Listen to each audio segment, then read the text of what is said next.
দর্শক, আমরা দুজন অতিথিকে আজকে এই হ্যাপেনিং পয়েন্টে পেয়েছি। আমাদের সঙ্গে আন্তর্জাতিক বিশ্লেষক ডক্টর দেলোয়ার হোসেন স্যার আছেন। স্যার, স্বাগত জানাচ্ছি আমাদের আজকের এই অনুষ্ঠানটিতে। এবং আমাদের একেবারে মার্কিন যুক্তরাষ্ট্র থেকে যুক্ত হচ্ছেন লেখক এবং রাজনৈতিক বিশ্লেষক শিলা মোস্তফা। শিলাপা, আপনাকে স্বাগত জানাচ্ছি আজকের এই অনুষ্ঠানে। আমি শিলাপা আপনাকে দিয়ে শুরু করতে চাই। যেমনটা বলছিলাম যে নির্বাচন বিশ্লেষণ ইতিমধ্যেই একটা আনঅফিসিয়াল ফলাফল বিশ্বের গণমাধ্যম পেয়ে গেছে, সেই ধারাবাহিকতায় আমরাও হয়তো পেয়েছি। কিন্তু একটি ছোট্ট বেজিং পোস্টের আজকে একটি শিরোনাম, যেটি তারা এক কলামে একটি তারা খবর প্রকাশ করেছেন যে বাইডেন জয়ী হতে চলেছেন, এই টাইপের একটি খবর। কিন্তু 4 কলাম জুড়ে একটি ছবি ছাপা হয়েছে, যে বিশেষ করে কাঠের পাটাতন দিয়ে বাণিজ্যিক বিপণী বিতানগুলো বন্ধ করে দেওয়ার যে একটি ছবি বিশ্ব গণমাধ্যমে গতকালকে প্রকাশিত হয়েছে, সেটিকে আজকে বড় করে বেজিং পোস্ট ছাপলো। শিলাপা, আপনি গতকালকে নিউজ আওয়ার এক্সট্রায় বলছিলেন যে অসঙ্গতিপূর্ণ অনেক কিছুই হয়েছে, যে কারণে নির্বাচন পরবর্তী সহিংসতা বা নানান বিষয়গুলো মার্কিন যুক্তরাষ্ট্র যে পথে হাঁটছে, সেটি এতদিন যে চেনা চিত্রটি দেখেছি তার বিপরীত পথ। শিলাপা, কিভাবে আপনি বিশ্লেষণ করবেন? অনেকদিন থেকে দেখা যাচ্ছে যে ব্ল্যাক লাইফ ম্যাটার্স নিয়ে যে আন্দোলন করা হচ্ছিল, তারপর থেকেই কিন্তু এরকম একটা ভীতি মানুষের মধ্যে দিয়ে দেওয়া হচ্ছিল যে যদি ট্রাম্পের পক্ষে না যায় তাহলে হয়তো এরকম একটা ইয়ে গৃহযুদ্ধ যাকে বলে সিভিল ওয়ার হওয়ার সম্ভাবনা আছে। আবার আবার ট্রাম্পও বলছিল যে ব্ল্যাক লাইফ ম্যাটারে যেই সব লোকজন রাস্তায় নেমেছিল এবং সেখানে কিছু ঘটনা ঘটেছে, যে মেসিস কি বলবো বিপণী বিতানগুলোকে ভেঙে দেওয়া হয়েছে, পুলিশ স্টেশন ভাঙা হয়েছে। তো সেটা কি ট্রাম্প বলছিল যে এই ধরনের রাজনীতির ঘটনা, এই ধরনের ঘটনা ঘটবে, এটাই আশা করবে যদি বাইডেন জিতে। বলতে চাচ্ছিল যে বাইডেনের দলের লোকজন এসব করবে। কিন্তু একটা চাপা উত্তেজনা তো এটা নিয়ে হচ্ছে, যেহেতু ট্রাম্প বারবারই বলছে আমি মেনে নিব না, হোয়াইট হাউস থেকে যাব না, কিংবা এই মানে এই যে শান্তিপূর্ণ নির্বাচনের পরে যে শান্তিপূর্ণ হস্তান্তর, ক্ষমতার হস্তান্তর, সেটা সে করবে না, সে অনেকদিন থেকে বলছিল। মানে এটা তো আমেরিকার ইতিহাসে এই ধরনের ঘটনা নেই যে গণতন্ত্রকে এভাবে ব্যাহত করার। তো সেটা একটা হচ্ছে। যে আরেকটা বিষয়, যে এই ঘটনার মধ্যে দিয়ে গান ভায়োলেন্সের ইয়েটাও বেরিয়ে আসছে, যে প্রচুর গান বিক্রি হচ্ছে, বন্দুক বিক্রি হচ্ছে। এখানে তো বন্দুক কেনাটা অনেকটা কেনাটা মানে লিগ্যাল। তো যে কেউ বন্দুক কিনতে পারে। এখন কেউ কিনছে তার আত্মরক্ষার জন্য, কেউ ভায়োলেন্সের জন্য। আমরা তো বাইরে থেকে বলতে পারবো না কেন কিনছে, কিন্তু গান বিক্রিটাও বেড়ে যাচ্ছে। আর আজকে যেটা আমরা দেখছি যে অ্যারিজোনা একটা মুখ্য পজিশনে এসে দাঁড়িয়েছে, যে অ্যারিজোনা জিতলে যে পক্ষেই যায় তাদের জন্য সুবিধা হচ্ছে। তো অ্যারিজোনা যেহেতু এগিয়ে আছে বাইডেনের পক্ষে, অ্যারিজোনাতে বিভিন্ন ভোট কেন্দ্রে যে অ্যাটাক না বললেও বাইরে যে ভীতি দেখানো হচ্ছে, যে যে ট্রাম্পের এই নির্বাচন বন্ধ করা হোক, গণনা বন্ধ করা হোক। তাহলে সেটা বন্ধ হয়ে গেলে যদি অ্যারিজোনাকে থামানো যায়, তাহলে হয়তো এই ভোটের এই মানে বাইডেনের জিতে যাওয়ার সম্ভাবনাকে ব্যাহত করা যায়, এরকম একটা মানে সম্ভাবনা দেখা দিচ্ছে, যে ট্রাম্পের দলের লোকজন সেসব করার চেষ্টা করছে। তো এরকম একটা ভীতি শিলাপা, আমেরিকার একটু থামাই মানুষের আপনাকে, মধ্যে। আমি আসবো আপনারও আপনার কাছে। আমাদের সঙ্গে ডক্টর দেলোয়ার হোসেন স্যার আছেন, আন্তর্জাতিক বিশ্লেষক। স্যারের কাছ থেকে একটু শুনে নিব যে স্যার, আমরা বাংলাদেশের গণমাধ্যমে বেশ কিছু দিন থেকেই শুনছি যে বিশেষ করে গান ভায়োলেন্সের কথা শোনা যাচ্ছে নির্বাচনের পরে মার্কিন যুক্তরাষ্ট্রে, এবং তাদের বন্দুক অনেক বেশি বিক্রি হয়েছে। ঠিক কত পার্সেন্ট বিক্রি হয়েছে সেটি তথ্য খুঁজতে গিয়ে দেখলাম যে কোথাও না থাকলেও বেইজিং পোস্ট কিন্তু বলেছে যে গেল বছরের থেকে এবছর প্রায় 28% বেশি তাদের অস্ত্র বিক্রি হয়েছে। আবার আমরা ভোটের পার্সেন্টেজ যদি দেখি, ডোনাল্ড ট্রাম্প সকল জরিপকে মিথ্যা প্রমাণ করে দিয়ে 48.3% কিছু বেশি ভোট তিনি পেয়েছেন। অর্থাৎ এই যে বিষয়গুলো, সহিংসতা বা মার্কিন যুক্তরাষ্ট্রকে সবসময় আমরা দেখি মানবাধিকার, গণতন্ত্র ইস্যুতে নানাভাবে একটু মানে সহজ ভাষায় বা সরল ভাষায় যদি একটু বলি যে নাক গলানোর একটা ব্যাপার, সেটা কিন্তু থাকে। সব কিছু মিলে কি যোগ করার আছে? দেলোয়ার হোসেন স্যার। আহ, ধন্যবাদ। আসলে এখানে অনেকগুলো বিষয় তুমি নিয়ে এসছো। তো এইগুলো আহ, যদি আমরা ভেতরের দিকে চিন্তা করি, যে মার্কিন যুক্তরাষ্ট্রের ভেতরে যে নির্বাচনটি হলো এবং যেটি এখনো প্রক্রিয়ার মধ্যে আছে, আহ, এবং সেখানে এই যে অস্ত্র বিক্রির কথা যেটা বলা হচ্ছে, এটি কিন্তু আহ, এমনিতেই সবসময় হচ্ছে, এবং ডোনাল্ড ট্রাম্পের আমলে সেটি সেটি বিভিন্ন বছরে বেড়ে গিয়েছে, এটা এটা সত্যি।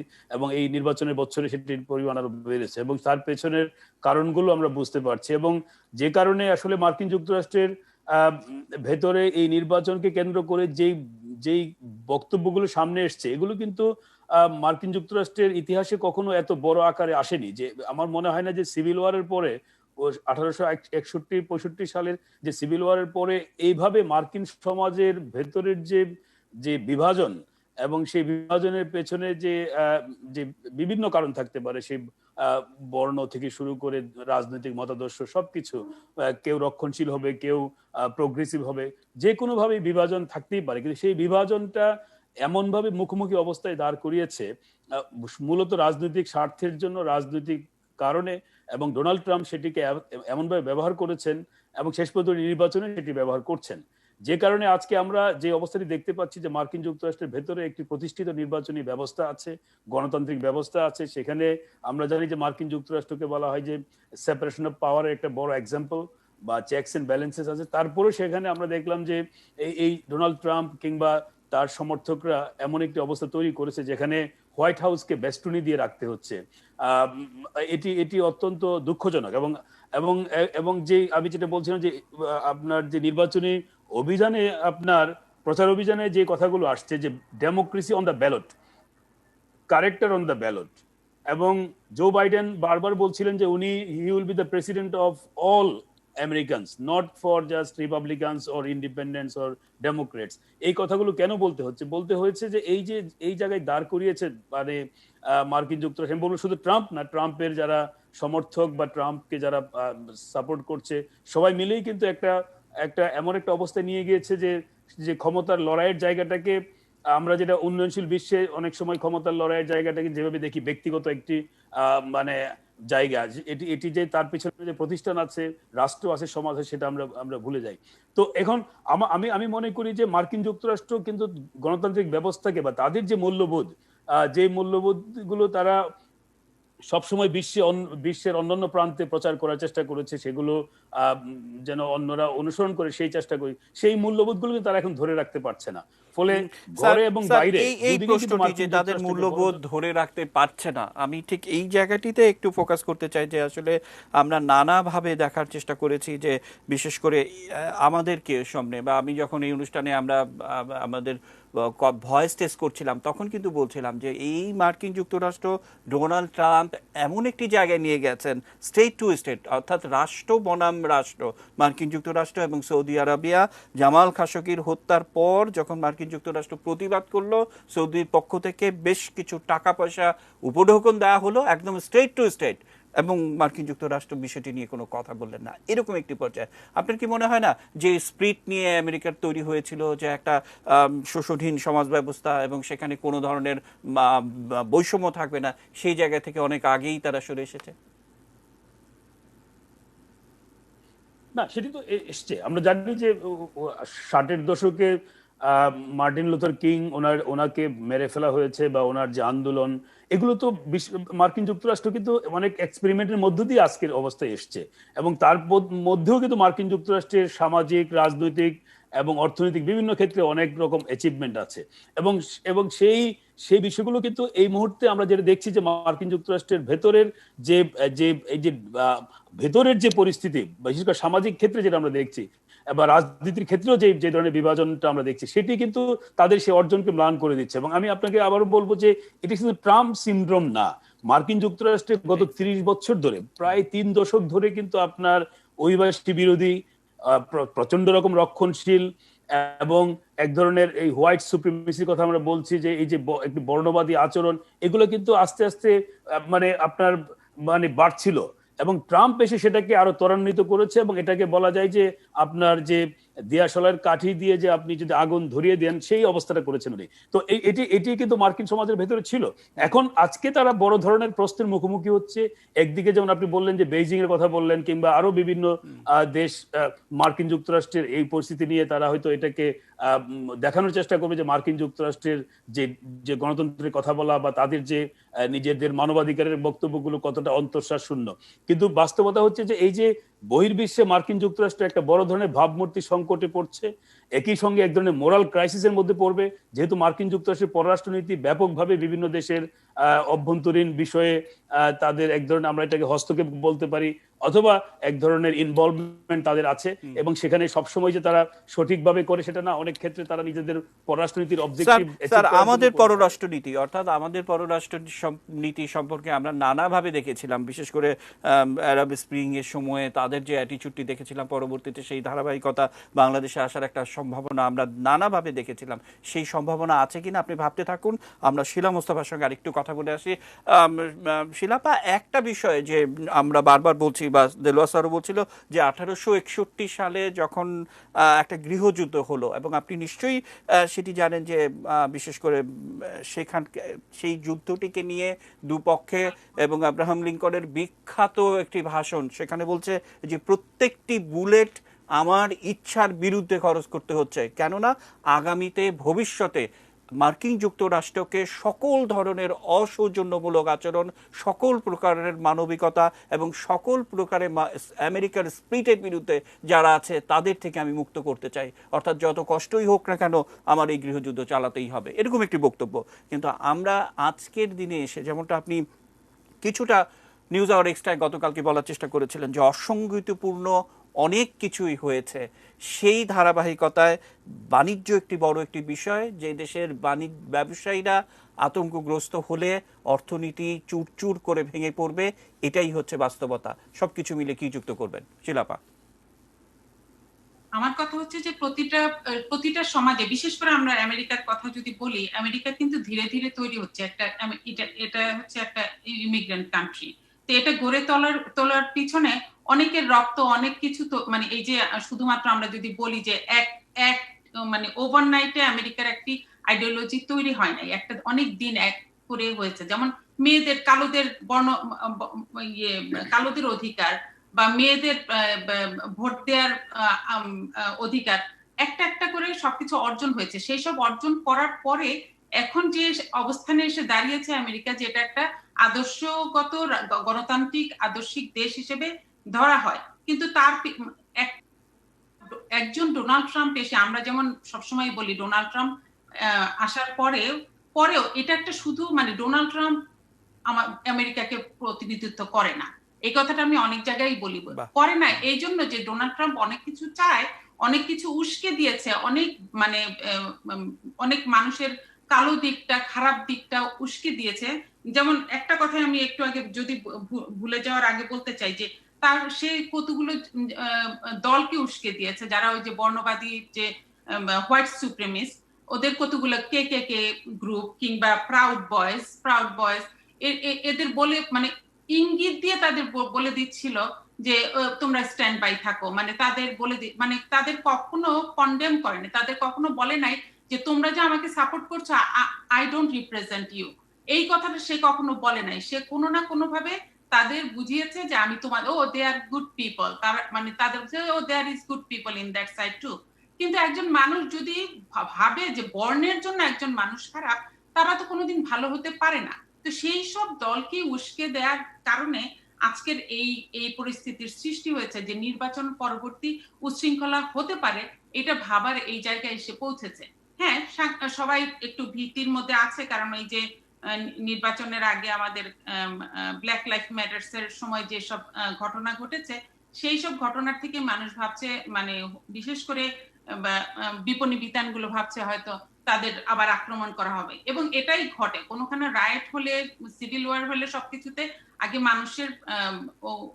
মানুষ যদি রাগ দেখাতে চায়, ক্রোধ, প্রতিহিংসা দেখাতে চায়, সবার আগে এই বিজনেস প্রতিষ্ঠানগুলোকেই আক্রমণ করা হয়। অতএব ওইটাই ভাবা হচ্ছে, কিন্তু দেখা যাচ্ছে যে আইন শৃঙ্খলা বাহিনী এটা অনেক আগের থেকে জেনে তারা সেই অনুযায়ী ব্যবস্থা নিচ্ছে, এটাই বলতে পারি। আর মানে এইটাকে বলা যায় না যে আমেরিকা ওরকম হয়ে যাবে বা আমরা অনেক দূরের থেকে সরে আসছি। আমি মনে করি যে ওই যে ওবামার সময় যে কালোদের নির্বাচনে জয়ী হওয়ার পরে এটা একটা কাউন্টার ছিল যে হোয়াইটরা সাদারা ভাবছিল যে আমরা সংখ্যালঘু হয়ে যাচ্ছি, তখন তারা চাচ্ছিল তাদের প্রতিনিধিত্ব করার মতো একজন ডোনাল্ড ট্রাম্প। কিন্তু মাঝামাঝি একটা জায়গা, মাঝামাঝি একজন মানুষের প্রয়োজন যে দুই দিকের মানুষকে একত্রিত করতে পারবে। সেটা ভাবা হচ্ছে জো বাইডেন, যে সে বারবারই বলছে যে আমি সবার সাদা কালো সবার জন্য আমি প্রেসিডেন্ট হব, তুমি আমাকে ভোট দাও কিংবা না দাও, আমরা সবাই একত্রিত ভাবে আমরা ইউনাইটেড স্টেটস অফ আমেরিকার জন্য কাজ করব। তা আমার মনে হয় যে এই নীতির উপর দাঁড়িয়েই সবকিছু। একজন প্রেসিডেন্ট হলে সে শুধু তার দলের লোকজনকে দেখে না, সমগ্র দেশের নাগরিকের দায়িত্ব তার কাছে। অতএব সেইভাবেই বাইডেনকে দেখা হচ্ছে, এবং সে এত বছর পরেও, এত রাজনৈতিক ইয়ের পরেও সে যে এত ভোট পাচ্ছে, আমি মনে করি যে বেশিরভাগ মানুষই কিন্তু ভালোর কথাই চিন্তা করে। এটাই আমি মনে করি যে কেউই কিন্তু ওই এক্সট্রিমিস্টদের দলটা খুবই কম। এক্সট্রিমিস্টদের কেউই আমার মনে হয় না পছন্দ করে বা সেই উত্তেজনামূলক একটা পরিস্থিতির মধ্যে থাকতে চায়। সেটা আমার মনে হয় না যে সেটা বেশিরভাগ মানুষ চায়। বেশিরভাগ মানুষই শান্তির মধ্যে থাকতে চায়, সবার মধ্যে মিলেমিশে থাকতে চায়, এবং সেটাই হচ্ছে আমেরিকার স্পিরিট আমি মনে করি। শিলাপা, আরেকটা ছোট্ট বিষয়, যে গার্ডিয়ান আজকে একটি প্রতিবেদন প্রকাশ করেছে, একদম ছোট্ট একটি প্রতিবেদন, এবং সেখানে বলার চেষ্টা করা হয়েছে ডোনাল্ড ট্রাম্প দিনের শেষে একজন ব্যবসায়ী, এবং গেল 4 বছর যেভাবে তিনি আমেরিকাকে নিয়ন্ত্রণ করার চেষ্টা করেছেন, চালানোর চেষ্টা করেছেন, সেটাও একটা ব্যবসায়ী দৃষ্টিভঙ্গির পয়েন্ট অফ ভিউ থেকেই তিনি দেখার চেষ্টা করেছেন। কিন্তু দিনের শেষে যখন ব্যবসায়ীরা আতঙ্কগ্রস্ত হয়, তখন বুঝতে হবে যে মূল উদ্দেশ্যটি ডোনাল্ড ট্রাম্প ব্যবসায়ী থেকে নিশ্চয়ই এবার বোধহয় রাজনীতিবিদ হতে চলেছেন, এরকম একটি বক্তব্য। কি বলবেন এই বক্তব্যের প্রেক্ষিতে? সে ব্যবসায়ী, কিন্তু সে নিজের জন্য ব্যবসায়ী। সে আমেরিকার অর্থনীতির কোনো উন্নতি করেছে সেটা ধরা হয়, এটা একটা ইলিউশন বলা যায়। কারণ সে ওবামা একদম জিরো থেকে শুরু করেছে। আমরা জানি যে অর্থনৈতিক মন্দা, এবং আমি আমেরিকাকে আমাদেরই বলি, আমি এটা আমার দেশ।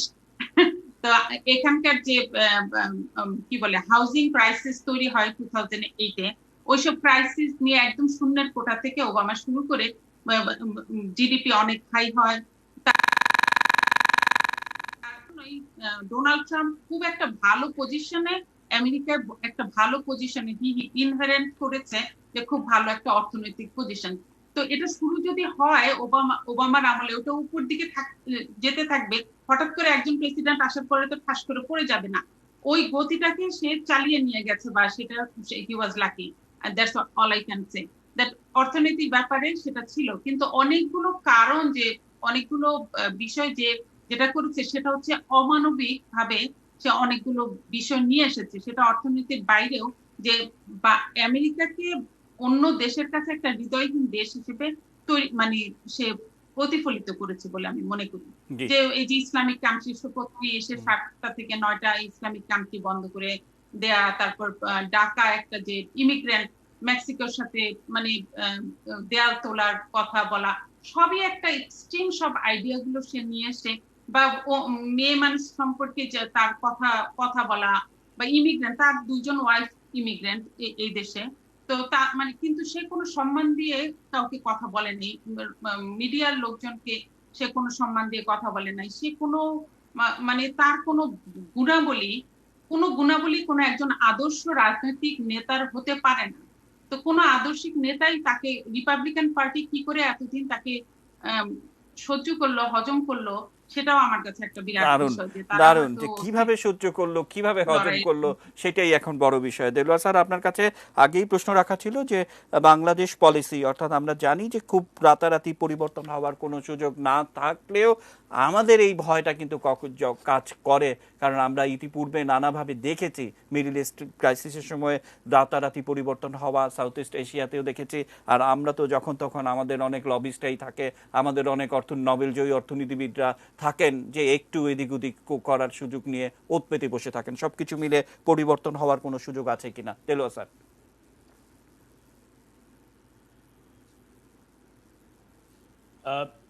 না, পরিবর্তন তো সেই অর্থে কোনো পরিবর্তন হওয়ার সুযোগ নেই, কারণ মার্কিন যুক্তরাষ্ট্র এখন যে অবস্থায় আছে তাদের নিজের ঘর সামলাতে ব্যস্ত থাকতে হবে। বরং বাংলাদেশ বা আরো অনেক দেশকে হয়তো মার্কিন যুক্তরাষ্ট্রকে সহায়তা করতে হবে। মানে এই যে যে ধরনের সামাজিক সংকট তৈরি হয়েছে, মানে এটা আমি একটু একটু হালকা অর্থে বললাম, কিন্তু বাস্তবতাটা হচ্ছে যে মার্কিন যুক্তরাষ্ট্রের আহ, যে যে আহ, দলের যে পরিবর্তন, সেই পরিবর্তনের ফলে পররাষ্ট্রনীতির কিছু কিছু জায়গায় পরিবর্তন হয়, কিন্তু বর্তমানে আমরা যেটা দেখছি যে আপনার বিশেষ করে আমরা যে বাংলাদেশের পয়েন্ট অফ ভিউ থেকে দেখি বা সাউথ এশিয়ার পয়েন্ট অফ ভিউ থেকে আমরা অনেকটা পেরিফেরিতে আছি। মানে বাংলাদেশের সঙ্গে বা দক্ষিণ এশিয়ার সঙ্গে বা যুক্তরাষ্ট্রের পলিসির কোন বড় কোনো পরিবর্তন হবে না।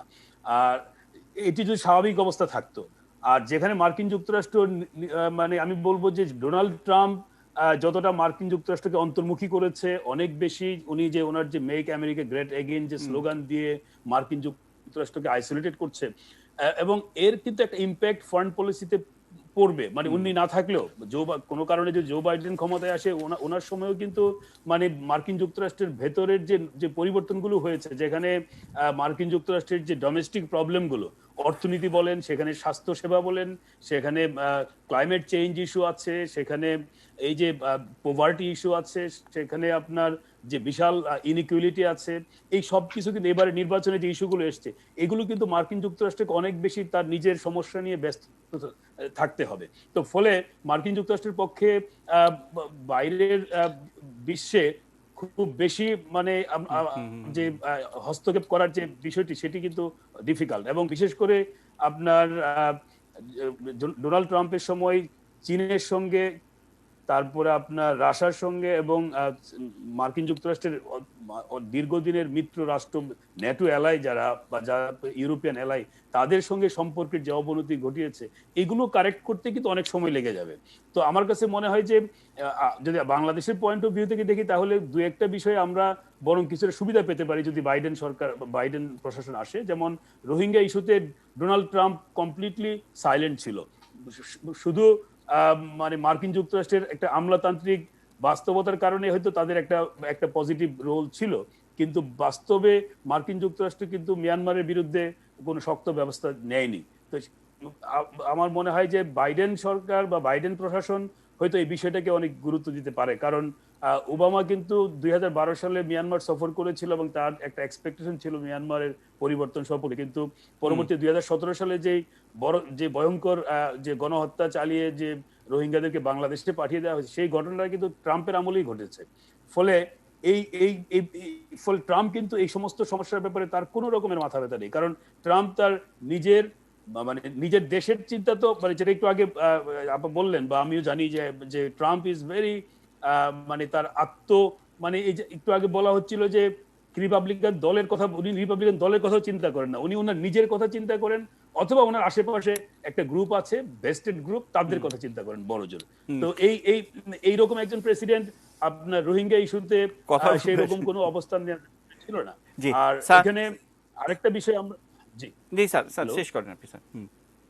হ্যাঁ, আর আরেকটা বিষয় আমরা লক্ষ্য করেছি যে যেহেতু উনি চীনের বিরুদ্ধে 25% ট্যারিফ আরোপ করেছিলেন, ফলে মার্কিন যুক্তরাষ্ট্রের বাজারে যে আমাদের যে ডিউটি ফ্রি অ্যাক্সেস বা জিএসপি ফ্যাসিলিটি, যেটা আমাদের অত্যন্ত গুরুত্বপূর্ণ দাবি, এগুলো কিন্তু ওনার প্রশাসনের আমলে আমরা আলোচনাই করতে পারিনি। ফলে জো বাইডেন বা অন্য যদি কোনো কারণ পরিবর্তন হয়, সেখানে কিন্তু এই ইস্যুগুলো রেজ করার একটা সুযোগ থাকলো এবং বাংলাদেশের এই অপরচুনিটি হয়তো আমরা আরেকটু ভালো হওয়ার একটা সম্ভাবনা। আমরা শেষ করব অনুষ্ঠান, একেবারে হাতে আর সময় নেই। শিলাপা, 1 মিনিটের জন্য আপনার সঙ্গে যুক্ত হতে চাই। গেল 4 বছর ডোনাল্ড ট্রাম্প, তার এই নির্বাচনে রাশিয়ার একটা ভূমিকা ছিল, এরকম একটা অভিযোগের মধ্য দিয়ে কিন্তু তাকে যেতে হয়েছে। কিন্তু এবার নির্বাচন শেষ হতে না হতে চাইনিজ একটা বিনিয়োগের কথা জোরে সোরে শোনা যাচ্ছে। সবকিছু মিলিয়ে এত খারাপ পরিস্থিতি একটা ব্যক্তি বা একটা রাষ্ট্র কিংবা যারা মার্কিন যুক্তরাষ্ট্রকে স্লোগান দিচ্ছেন যে আবার তারা মহান তৈরি করবেন আমেরিকাকে, হ্যাঁ, তাদের বিরুদ্ধে শোনা যাবে কেন? সেই নৈতিকতার প্রশ্নে কি বলবেন? 1 মিনিট সময় পাবেন শিলাপা। আমি শুধু বলতে চাই যে আমেরিকা হচ্ছে একটা পদ্ধতি, এই পদ্ধতিতে ডোনাল্ড ট্রাম্প 4 বছরে কিছু করতে পারেনি, অতএব সে কোনো কিছু করতে পারবে না। ডেমোক্রেসি ইজ গোনা উইন, মানে ডেমোক্রেসি চলবে, এই নীতি চলবে। সে যদি জয় না হয়, বাইডেনের হাতে তার ক্ষমতা হস্তান্তর করতে হবে এবং সারা সিস্টেমটাই তাকে সবকিছু চালিয়ে নিতে বাধ্য করবে। এর থেকে তার কোনো নিস্তার নেই, এইটুকুই আমি বলতে পারি। অসংখ্য ধন্যবাদ আমাদের সঙ্গে সময় দেওয়ার জন্য। আবারও আপনাদের প্রত্যেককে শুভেচ্ছা এবং অভিনন্দন জানিয়ে শেষ করতে চাই। দর্শক, এই ছিল আমাদের আজকের আয়োজন এবং আমরা সবসময়ই এই বিষয়গুলো নিয়ে আপনাদের সামনে হাজির হই। আবারও মনে করিয়ে দিব, খবরের আপডেট পেতে চোখ রাখুন আপনাদের প্রিয় 18 নিউজের পর্দায়।